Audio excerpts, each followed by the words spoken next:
ribuan tahun sebelum baginda Nabi Muhammad SAW berdakwah, sudah ada jalur maritim, jalur laut menuju negeri kita. Untuk apa? Untuk berniaga. Sangat memungkinkan teori Mekah itu yang dinyatakan oleh Buya Hamka pada abad ke-7, Islam sudah sampai ke negeri kita.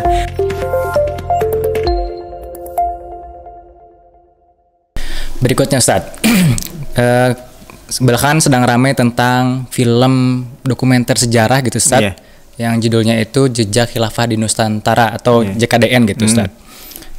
Beragam pendapat, polemik gitu ya. Bagaimana pandangan Ustaz tentang film itu Ustaz?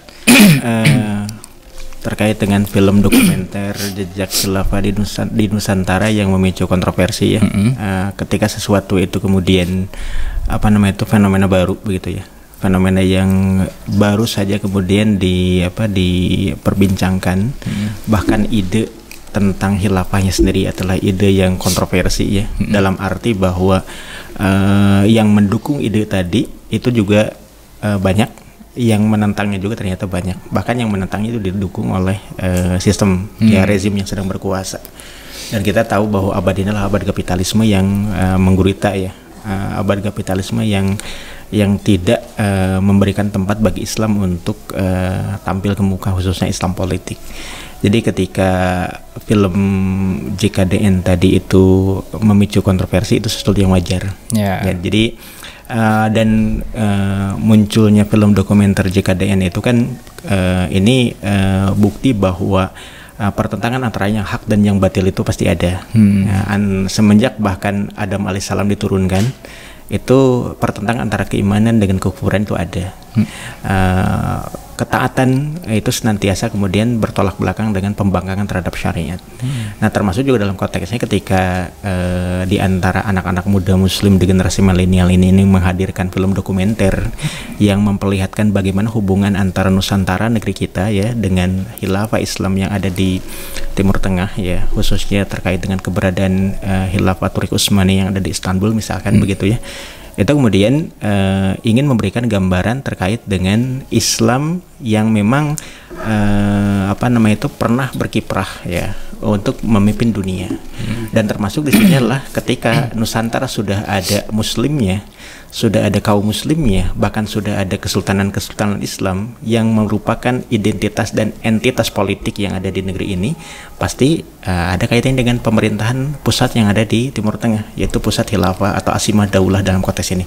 Kalau orang sudah bilang mah pusir daya pusir negara. Jadi dalam konteksnya kemudian ya pasti ada hubungannya. Bahkan baru-baru ini ya, semenjak tahun 2017, namun baru muncul ke muka itu sekitar setahun yang lalu, sekitar 2019, ada naskah yang kemudian itu adalah naskah otentik yang didapat dari pemerintahan Turki. Penerbit Hitai pada tahun 2017 itu menerbitkan buku yang judulnya adalah Turki Utsmani Indonesia.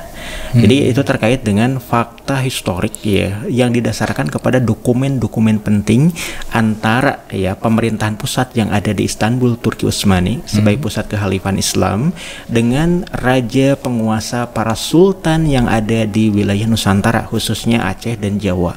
Itu mengisahkan terkait dengan ini surat menyurat antara para penguasa muslim yang ada di Pulau Jawa dan Nusantara pada umumnya, termasuk juga di Aceh khususnya begitu ya, yang mereka mendapatkan bantuan, dukungan, kemudian juga terkait dengan hubungan niaga, hubungan militer yang ada kaitannya dengan pemerintahan Islam yang ada di Istanbul, Turki. Dan itu isinya adalah surat-surat, isinya dokumen-dokumen yang memiliki nilai historis yang luar biasa. Dan itu diterbitkan dalam 3 jilid ya. Jilid yang pertama berbahasa Arab. Karena apa? Karena memang itu diperuntukkan juga untuk internasional. Kemudian yang kedua itu berbahasa Turki. Karena orang-orang Turki saat ini juga butuh ya, butuh informasi terkait dengan bahwa negara mereka itu ya, nenek moyangnya, leluhur merekanya itu memiliki hubungan yang sangat kuat ya dengan dunia Islam pada umumnya, bahkan memandu peradaban dunia. Dan karena ini terkait dengan para raja, para sultan, para penguasa yang ada di Tatar Sunda, Jawa Duyupan, Aceh dan Nusantara pada umumnya, butuh diketahui oleh kita. Makanya diterjemahkan juga dalam bahasa Indonesia. Untuk film JKDN sendiri Ustaz, sebagai penggiat sejarah Ustaz, bagaimana melihat sumber yang digunakan sendiri? Ya, yang pertama kan kalau dalam penelitian kajian historis ya, kajian sejarah itu, yang pertama kan terkait dengan heuristik ya. Yang kedua terkait dengan verifikasi. Yang ketiga terkait dengan interpretasi, dan yang keempat itu terkait dengan historiografi. Nah, kalau saya perhatikan ya, film dokumenter JKDN Jejak Khilafah di Nusantara, karena ini merupakan film dokumenter, itu harus berbasiskan pada dokumen.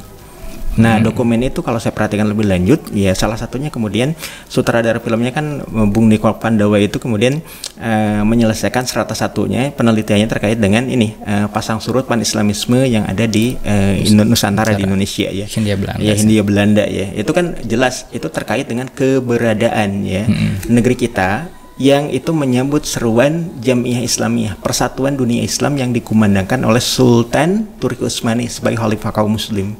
Nah, ini sudah menunjukkan adanya bukti historis hubungan antara pusat Islam yang ada di pemerintahan Istanbul, pemerintahan Turki Utsmani, dengan rakyat muslimin yang ada di negeri ini, di Indonesia. Oke. Jadi itu jelas hubungannya begitu kan.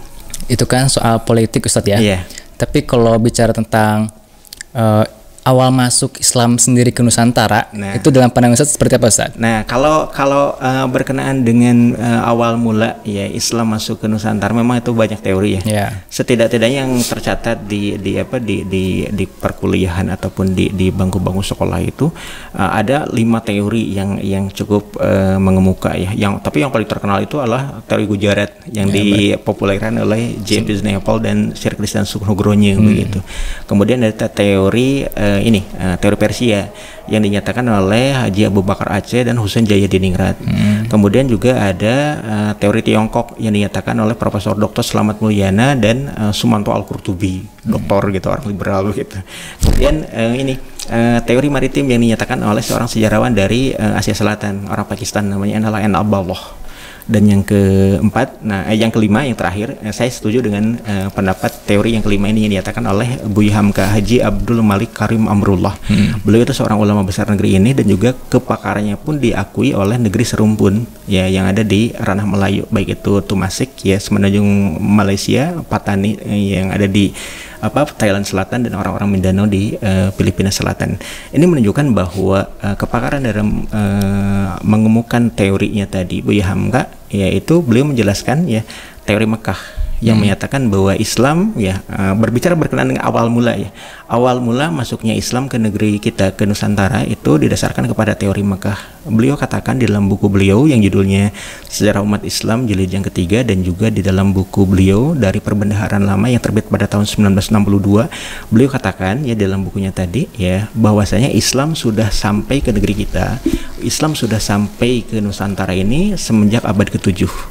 Ya, jadi itu sekira 5 sampai 7 abad sebelum teori Gujarat. Ya, teori Gujarat kan mengatakan abad ke-11 hingga abad ke-13.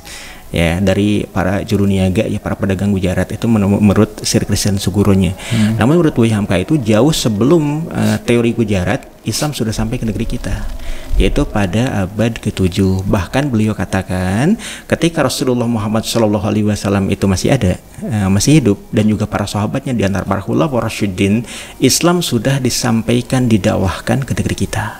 Kenapa demikian? Karena pada faktanya kita paham ya, pada tahun 628 Miladiah, pasca terjadinya perjanjian Hudaybiyah, baginda Rasulullah SAW itu melancarkan ekspedisi jihad untuk menaklukkan Khaybar, tempat perkampungan ataupun kabilah-kabilah orang-orang Yahudi yang ada di Jazirah.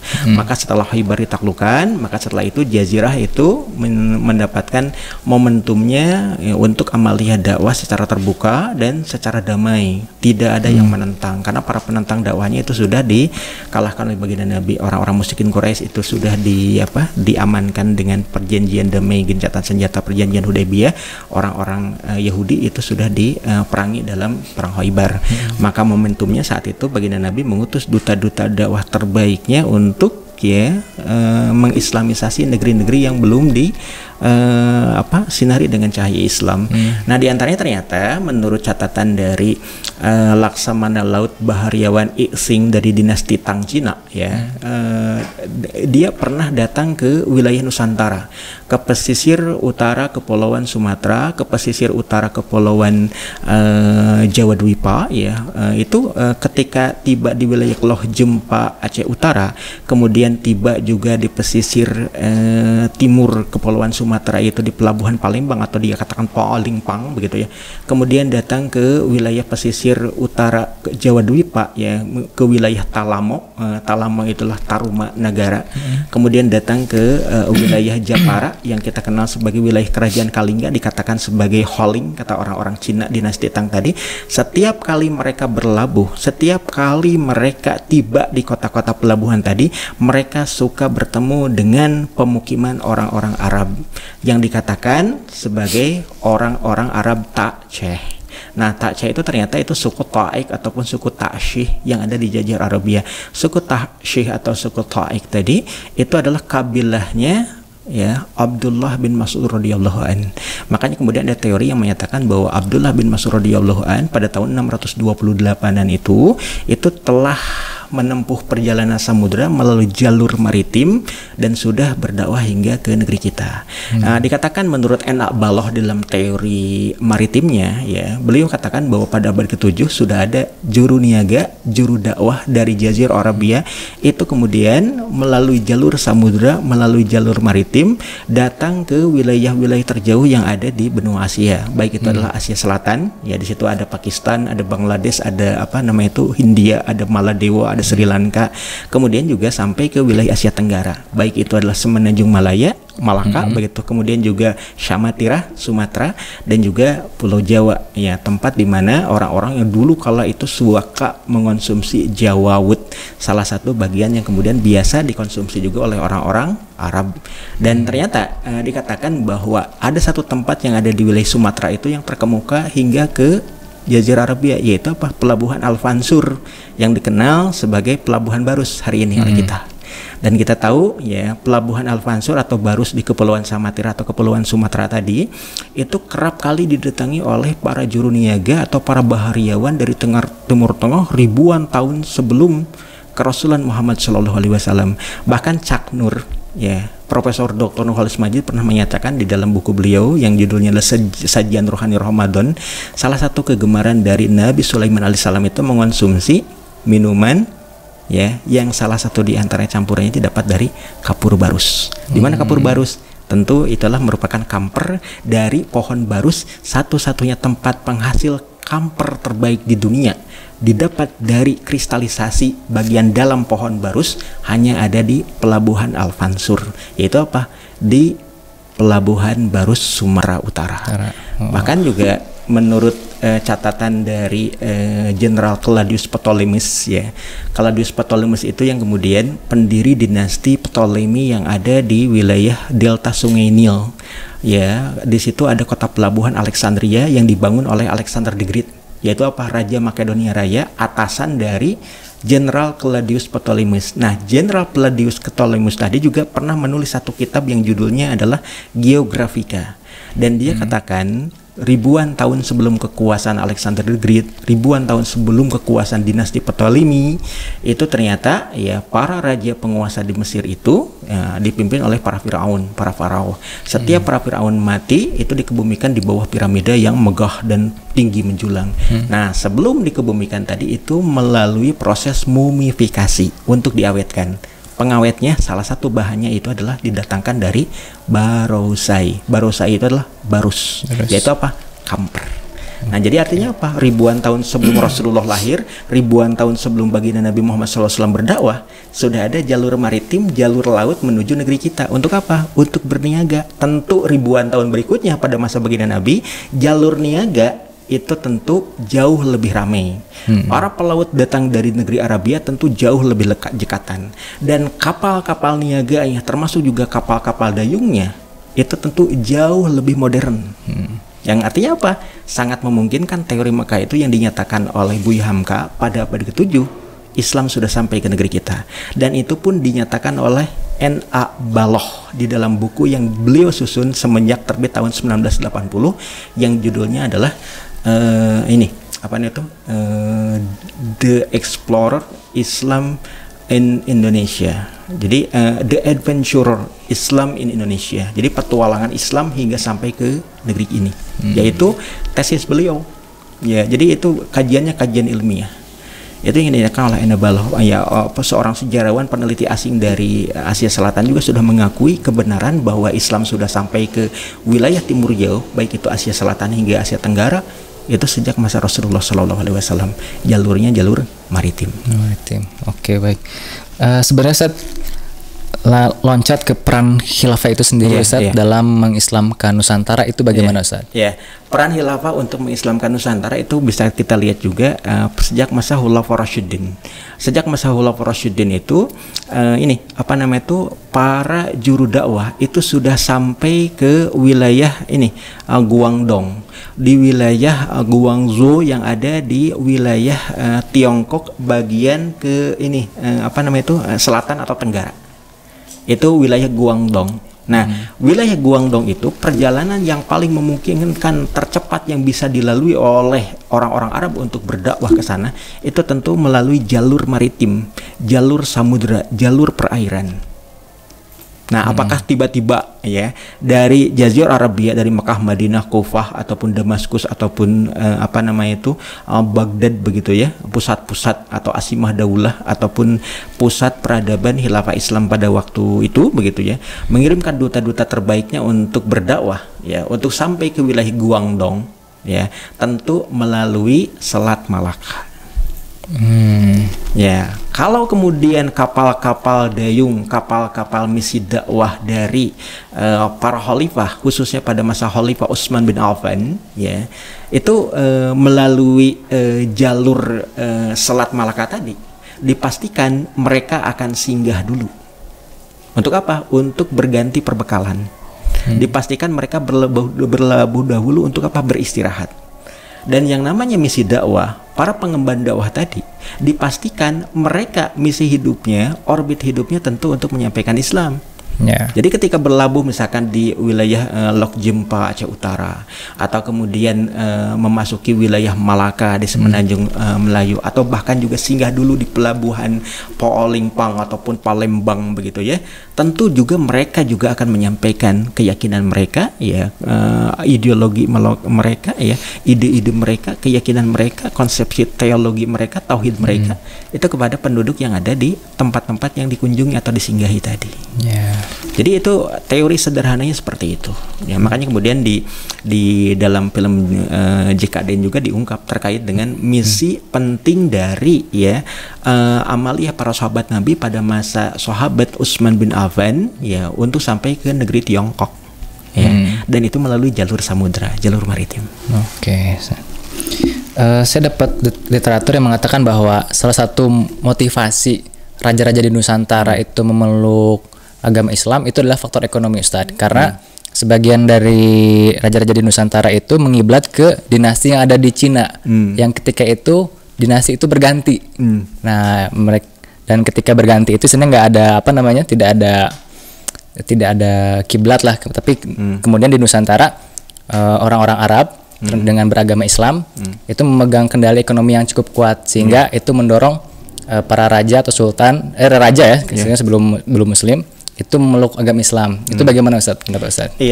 Terkait dengan masalah motivasi ataupun motif ataupun niat ataupun azam seseorang itu untuk beriman, berislam, itu bisa dari berbagai sumber dan kemudian berbagai informasi yang kita dapatkan tadi itu pun bisa kita filter, bisa kita saring untuk apa? Memastikan, memverifikasi kebenaran informasi tadi. Kemudian yang ketiga juga yang perlu kemudian kita cermati juga terkait dengan ketika seseorang itu kemudian mendapatkan jalan hidayah untuk memeluk Islam informasi yang mereka dapatkan itu pasti adalah informasi yang positif.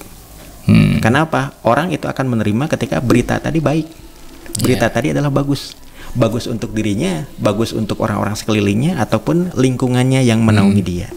Jadi kalau kemudian ada berita para penguasa di Nusantara khususnya di Sumatera, misalkan Sri Indra Varma begitu ya, yang kemudian beriman berislam setelah mendapatkan berita-berita terkait dengan ya para juru niaga ataupun juru dakwah yang tiba di wilayah Jambi ya pada waktu itu, dan mereka menyampaikan berita terkait dengan Islam, umat Islam, dan bahkan dikisahkan pula bahwa mereka sudah berganti pemimpin itu sekian kali. Dan ternyata ketika ditelusuri dari sisi historiografi, pembabakan masa sejarah, bahwa Sri Indra Varma tadi itu sezaman dengan Khalifah Umar bin Abdul Aziz, ya, Khalifah kaum muslim dari Bani Umayyi ya.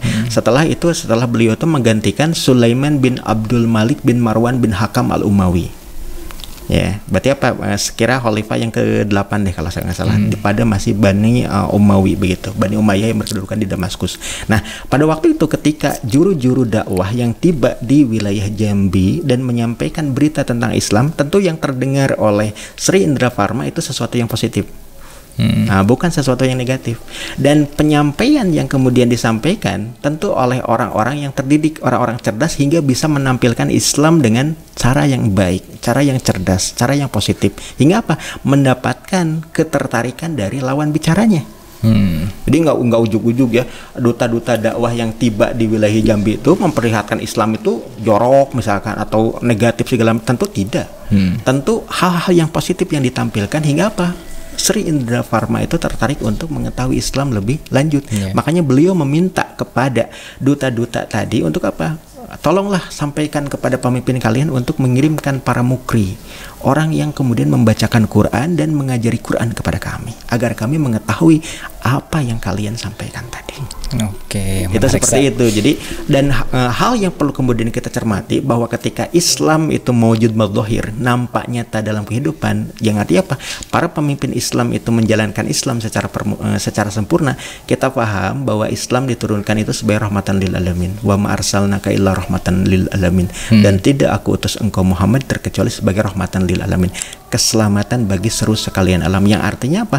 Bukan hanya rahmatan lil mukminin, tapi rahmatan lil alamin. Jadi itu nampaknya tak terlihat ya, terdengar, dirasakan bahwa pada waktu itu ketika pusat kekhalifahan Islam yang ada di kota Damaskus itu berkembang sedemikian rupa, dan kita paham bagaimana Umar bin Abdul Aziz ketika berkuasa selama kurang lebih 2 tahun.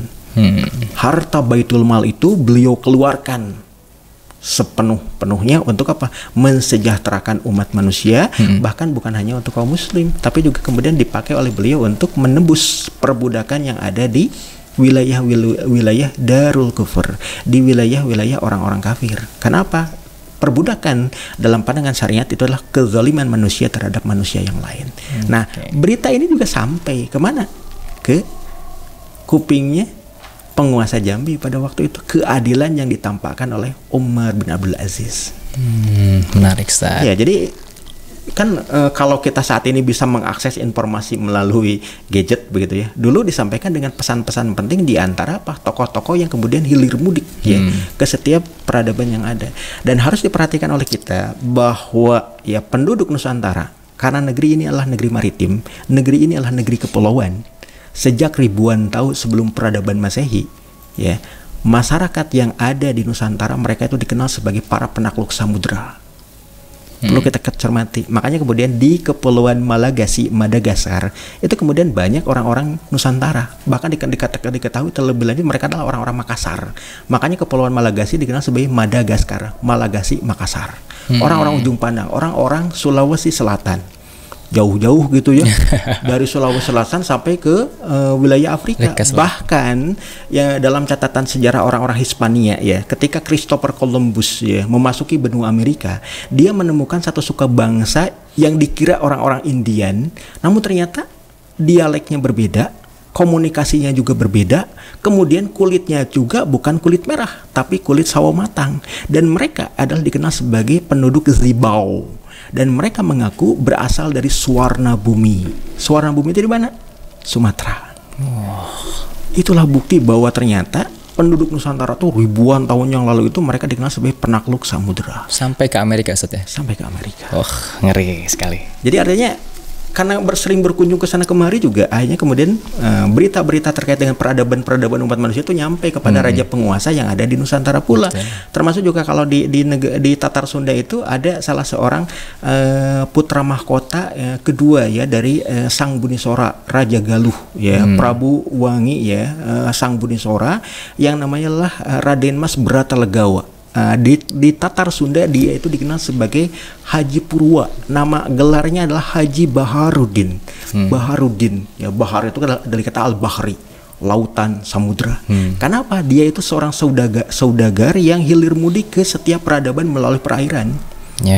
Sosok Bratalegawa tadi, mungkin kalau kita melacak kepada naskah-naskah lama yang ada di Pabukon ya, perpustakaan, ataupun yang ada di museum, ataupun yang ada di keraton, nah datang aja ke itu tuh, ke mana, ke Museum Sri Baduga Maharaja yang ada di seberang lapangan Tegalega.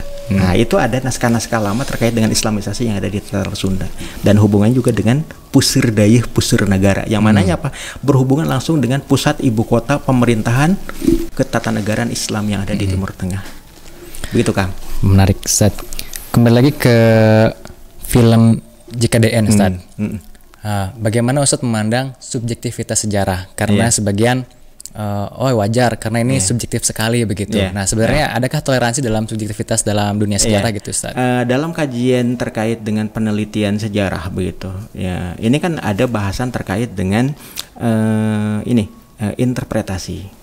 Dan interpretasi seorang sejarawan terkait dengan fakta sejarah yang dikaji diteliti itu sangat memungkinkan subjektivitas seorang sejarawan tadi untuk menganalisa ya, dan membangun konstruksi ya, atau bangunan tadi, sejarah tadi yang dikisahkan, dinarasikan, diceritakan ya, dan tentu dengan analisanya kepada para pembacanya, kepada madunya kalau dalam bahasa dakwah tadi. Nah kalau berkenaan dengan subjektivitas itu bergantung sepenuhnya kepada interpretasi seorang sejarawan terkait dengan ya berita atau fakta sejarah yang kemudian beliau sajikan, beliau analisa.